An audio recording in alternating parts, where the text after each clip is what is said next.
Hello friends, and welcome to this first video in a new series, and the series is Roxy's Journal of Stitchery Volume 6 Field Notes.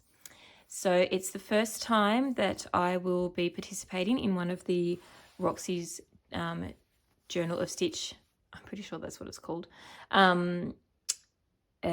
projects, and I'm really quite excited.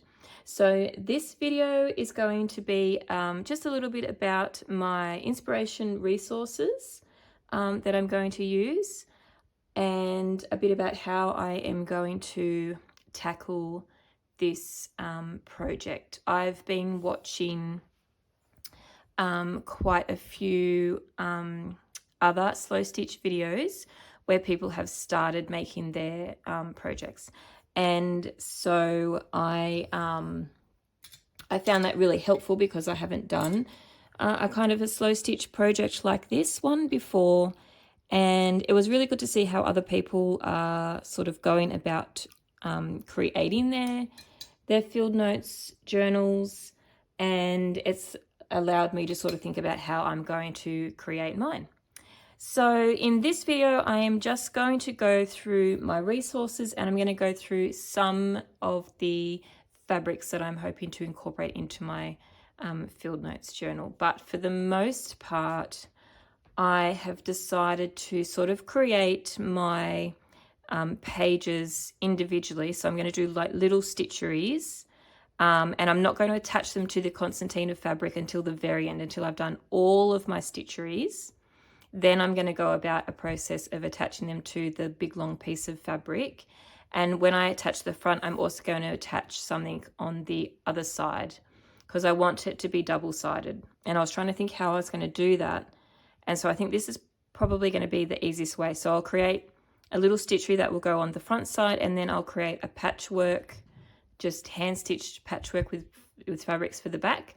And then when I attach the front stitchery and the back patchwork panel to the concertina panel, I'll be able to attach them at the same time. So the stitches will hold both pieces of stitch work down onto that concertina fabric. So I think that's how I'm going to go about doing it. This is the book that I'm going to use. I picked it up from my local thrift shop. It was $5, which I thought was actually a little bit expensive for an old book. It's called Culture and Survival by Guy Chapman, but I am going to carefully take all the pages out. I'm going to keep the spine intact for the time being, and I'm hoping that it'll be thick enough to hold all my pages in so that I can leave the spine. And the other thing I've decided to do is I'm not going to do my title page prompt yet. I'm going to do that last, because what I would really like to have is on the inside, I'd like to have sort of like the title, but I'd actually like to have a contents. So I'm going to leave the sort of probably this page and this page of the book until the very end, until I've stitched all of the prompts, so that I can create a contents page. And then I'm going to do the cover at the very end as well. I'm going to do that last as well. So, and because I'm a bit time poor, so I don't know how good I'm going to be at keeping up to speed, up to date with all the prompts. My journal will probably take longer than, 6 months that it goes for. So yeah, we'll just have to wait and see. But I thought if I leave that till last, then I can have a contents page here, and all my other pages will be in the back. And then at the back, I might have like a glossary page or something kind of cool at the back as well. So that's my book. So Sarah shared that one of the main inspirations for creating this project was the Edith Holden series of books, and they have been on my book wish list for a while now. And so seeing this project come up, and that this was the kind of inspiration for it, was all the enabling I needed to finally get up onto the internet and eBay and see if I could find myself a copy. And I found these 3 books and this postcard collection. There's a couple missing inside, but this postcard collection. I got all these 3 books and the postcards for 85 Australian plus postage.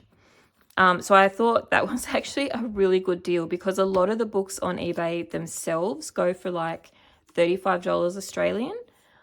So I thought getting all three, and when I say all three, this is actually the book about Edith herself. So that's on Edith, and then these are her two books. And then, yeah, and then the bonus postcards. And what I thought I could do with the postcards is in the very back of my book, I might have a pocket where I can put these postcards in there. And I might create throughout the book some pockets where I can put the postcards in there and I can write on the postcards. So I thought that was really fun, because obviously like that would be a good spring one.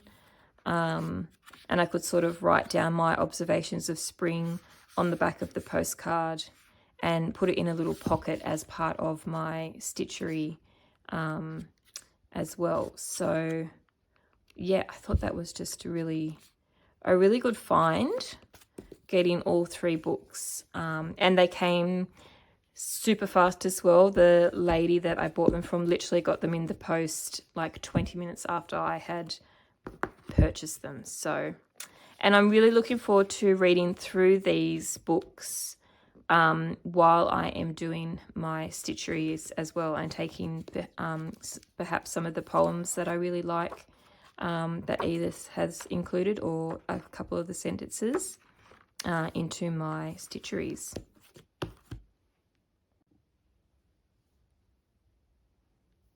So I went to my library of books and pulled out all the things that I thought would help to inspire me for this project.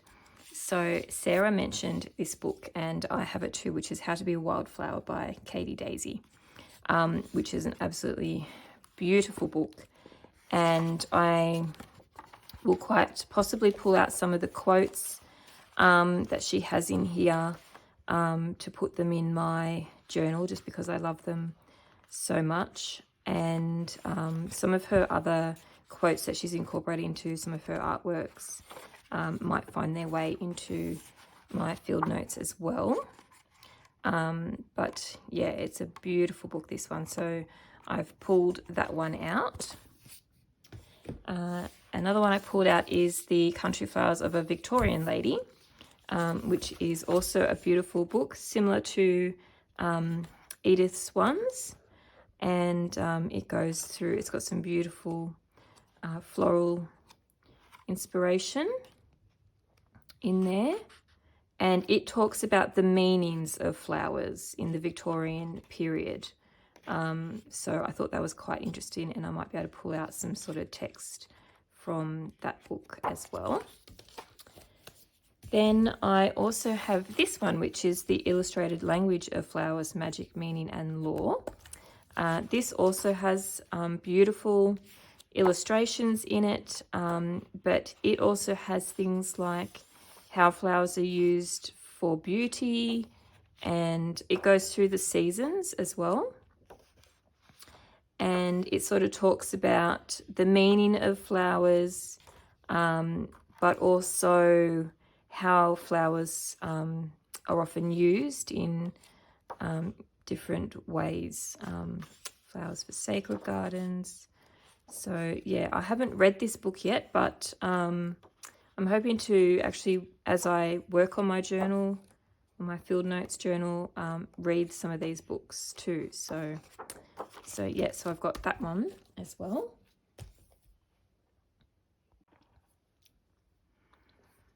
So I've also pulled out some of my embroidery books. This one is by Alice McCabe, Beautiful Botanical Embroidery.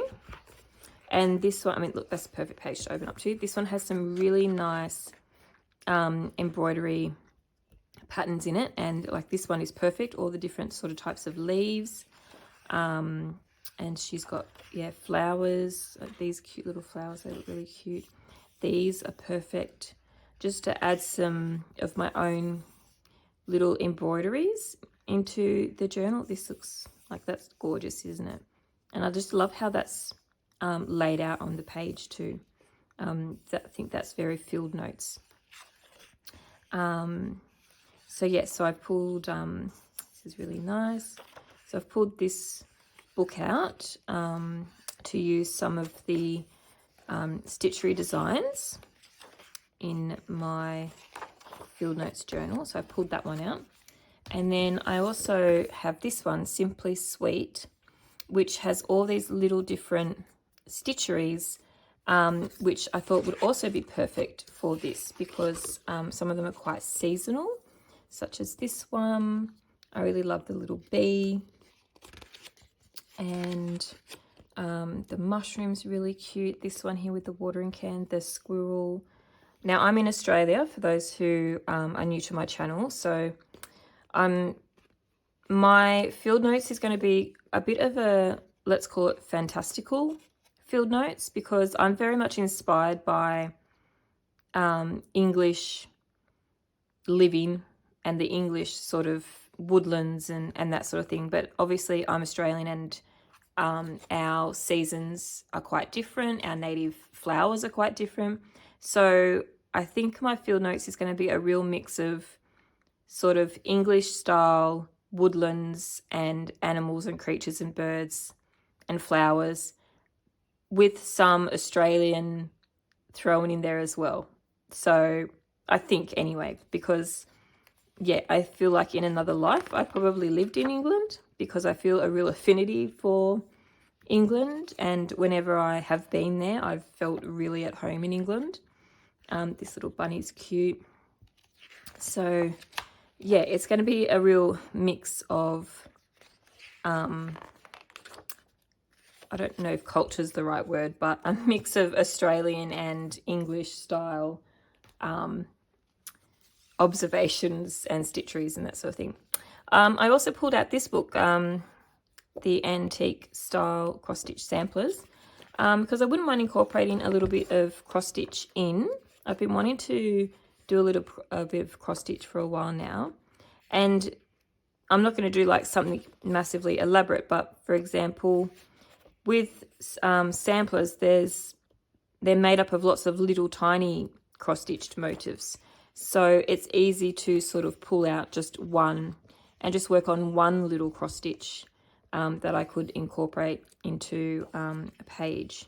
So I pulled out that book for some inspiration. And this afternoon, I'm actually going up to my mum's, my mum and dad's place, because my mum has a drawer full of cross stitches that she has worked on, or she doesn't really do cross stitch anymore, but she used to do a lot of cross stitch. And so she's got a lot of cross stitches that are finished and they're just unframed. They haven't been turned into anything, or she hasn't framed them. So I asked her if I could go up and actually have a look through them and potentially either use, if she's got some small ones, potentially use them in my field notes. But also I just want to go through them, because I think it's such a shame that she's got all these beautiful cross stitches that are not out and being appreciated. So I said to her, you know, like, can I use some for some slow stitching, you know, wall hangings, or even turn them into like some cushions and things. So yeah, I'm going to go up there and see her this afternoon. The last embroidery book I pulled out, I think I may have stolen this from my mum, actually.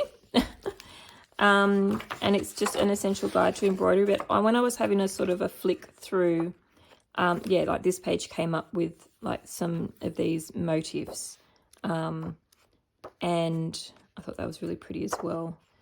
And so I just thought I'd pull this out so that I can have a flick through, and there could be some little patterns in here that I can use. It goes through all different types of embroidery, this book. It's really quite beautiful, actually, and it sort of talks about each embroidery style and how it originated and that sort of thing. So yeah, I'm going to have a look through there. There might be some things in there that I can use as well. So Sarah also shared these beautiful magazines in her, I think it was her first video. And I was like, oh, I've got those magazines too. I love these magazines.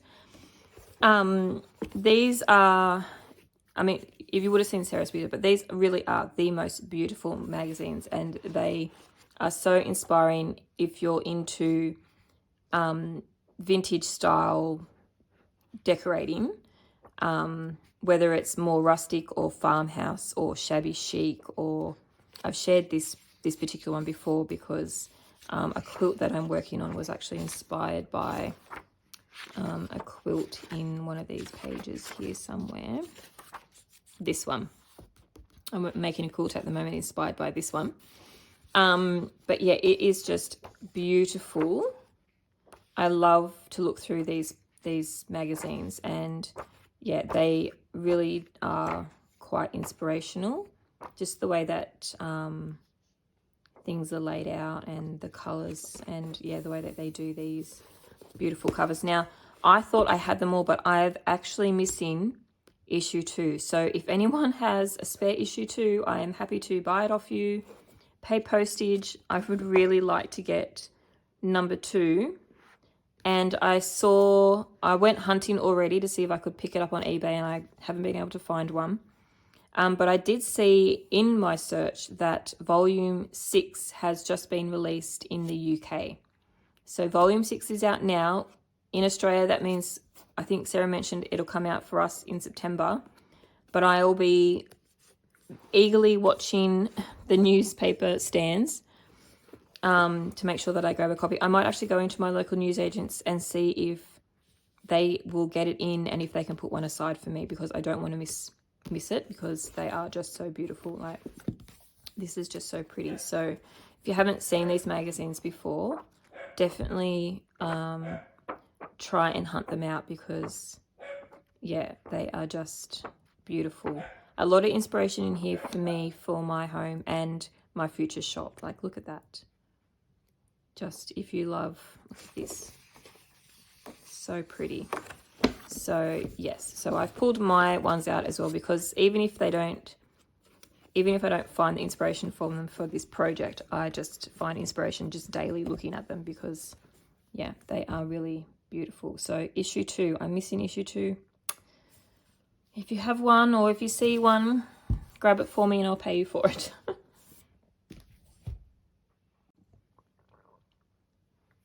So I mentioned before that for my field notes, I'm going for a little bit of a fantastical kind of overriding theme. And that's because I want to incorporate fairies into it somehow. And the reason I've decided that is partly because I love flowers and fairies, and also because you'll see soon some of the fabric that I've got that I would like to use has fairies in it. And so I pulled out, I love children's books, and I collect children's books that have a fantasy style sort of theme to them, and also a nature style sort of theme. I'm always looking for really beautifully illustrated books. So growing up, I grew up with the Martha B. Rabbit books, and I still have all of my Martha B. Rabbit books that I collected when I was a little girl. And I kept them because, I mean, they're just beautiful, beautiful illustrations and stories. But, you know, I did think one day maybe I would be able to pass them down to my daughter. And Tilly hasn't really gotten into them too much, but I still absolutely adore them. And I pulled a couple of them out as inspiration for the illustrations. But also I'd love to incorporate a couple of just sentences out of these books, because they were so special to me growing up, and I think it would be really nice to incorporate some of the text into my field notes. So I've pulled out the original, the Martha B. Rabbit one. This is a calendar that I had from 1997, and it has just beautiful illustrations in it of the different fairies. And like, look at that, that's just so pretty. Great inspiration for spring, that one. And then this is another one I pulled out, the Enchanted Woods, a fairy tale. And like, look at that, that's just gorgeous. The illustrations are just so beautiful, and the stories are really lovely as well. So I've got those fairy tale books. Then I also pulled out my Australian Flower Fairies book, which goes through the different native flowers and their fairies. So again, beautiful illustrations, lots of inspiration here. I love the flannel flower. So that one, look, someone gave that to me in 1990. So there's that one.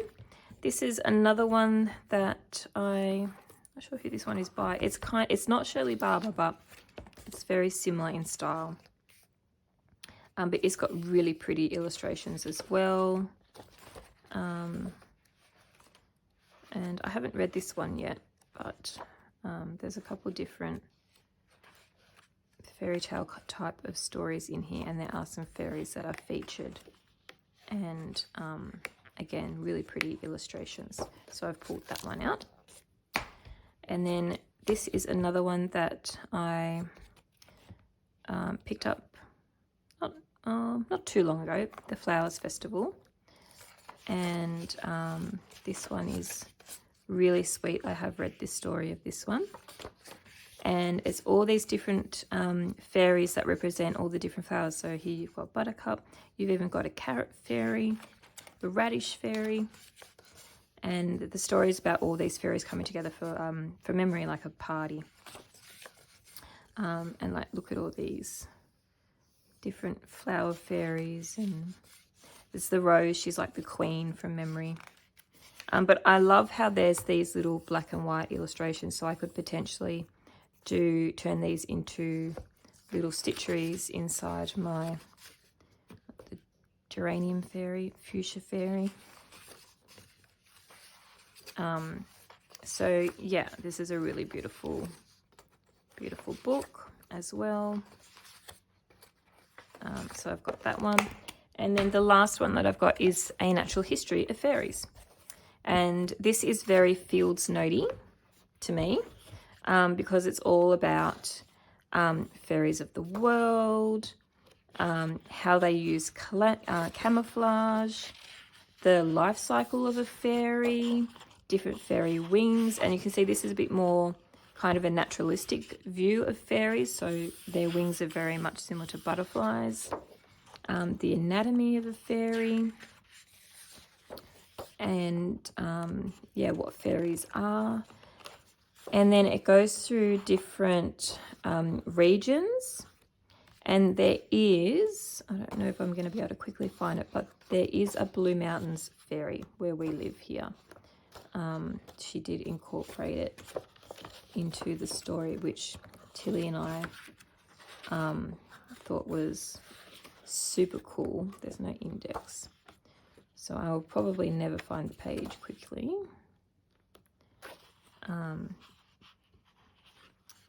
But yeah, just really, really beautiful house fairies, polar fairies, desert and savanna, jungle fairies, marine, freshwater, meadow, woodland,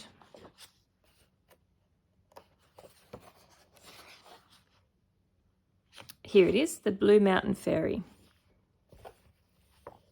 This is these tiny Australian fairies are very difficult to spot because they live on cliff faces, well concealed by hanging swamps that grow on these steep valley sides. So that's our native Blue Mountain Fairy. So yeah, so I'm using that as some inspiration as well. So in terms of what sort of fabrics and bits and pieces I'm going to use, I haven't fully decided yet. And I think I will probably end up choosing my fabrics and bits and pieces as I go for each prompt, rather than pulling out a whole heap of stuff and having it in a basket or something. I just want to work on each piece individually because I feel like I might overwhelm myself a bit too much if I pull out too much out at the start.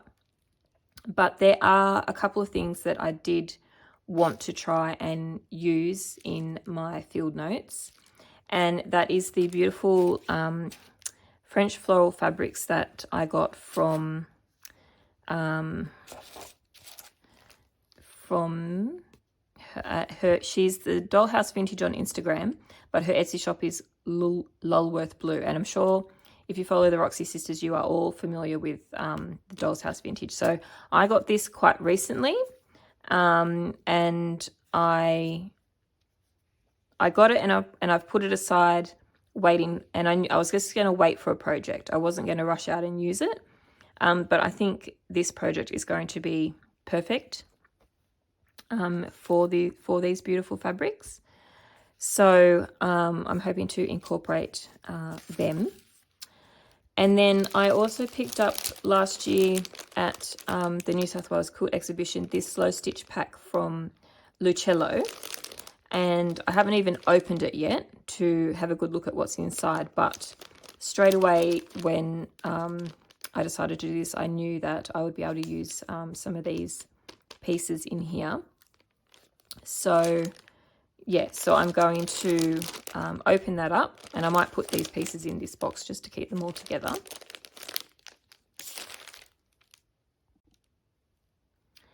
And then the second lot of fabrics that I have pulled out that I intend to hopefully use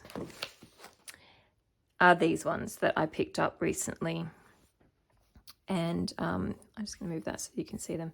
These are just, and this is also where the fairy idea came from, because these have fairies in them. So these are, and I can't remember the brand, but I'm pretty sure it's Dutch, or it might be here. The I'm not going to pronounce that. I'm going to pronounce that without it sounding like I'm swearing, I think. Acufactum? I'm pretty sure it is, they're Dutch fabrics, I think. But I thought these would be perfect to incorporate into my field notes. So this might be a perfect one for spring, obviously. Look, spring bulbs. I've got this one, the little fairies. This one is just gorgeous. This is like woodland fairies with strawberries. And I've got this pretty little one with the little fawn. That would be great for spring. And then this pretty one as well. These aren't fairies, but they're still kind of really cute and fairy-ish. So I want to, incorporate these. And I might see if I can get some more of these fabrics, because when I bought them, I didn't buy every single one. But I might see if I can get some more different ones that I can incorporate. So, and I thought that these would go really well with the vintage style fabrics as well. So I'm going to incorporate those. And then the only other thing that I'm going to sort of use is I'm going to get out my sulky stick and stitch so that I can use that for when I'm doing embroideries. And then I'm tempted to get some of the printable fabric as well, so that I can print off some things to add into my field notes. But essentially, that's my plans at the moment for what I'm doing. And today I am going to make a start on prompt 1, which is spring and bulbs. So I'm going to start pulling out some things for that, and start thinking about, I'm going to have a look through my books and mark some pages that are to do with bulbs, and start making a bit of a plan of what I'm going to do for my first page. So yeah, I might come back and show what I've got planned, or I might leave this video here for now. I think that's what I'll do. I'll leave this video now as my little introductory video for what I'm doing, and then I'll come back with another video for my first prompt. All right, happy stitching everyone. If you are joining in on the Roxy's Journal of Stitch field notes. Please put like your Instagram, or if you have a YouTube channel, put it down below so that I can come and check out what you're doing, because I'd love to see what everyone else is creating. All right, happy stitching, everybody.